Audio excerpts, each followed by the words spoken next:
All right. Do you all remember what's going on? We've all been captured by fascist police and accused of penguin smuggling. That's right. Okay. You're all locked up in a cell, awaiting trial. What are you doing? I think we should hold a demonstration. Let's drink 12 pints of lager and deck some queers. I'll use my remote modem. It's a witch's pussy. What good'll that do? No, just get a kick out of saying it.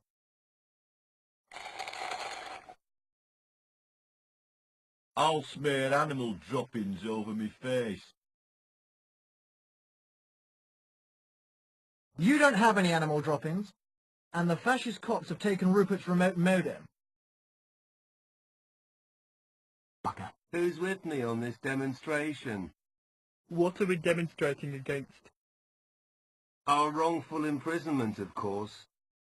We could throw in some stuff about student hardship while we're at it, though. I've still got my anorak, haven't I? Yes. Thank DOS for that.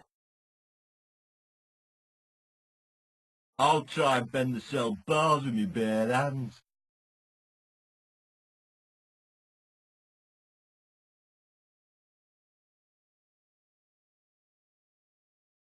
You get a 10,000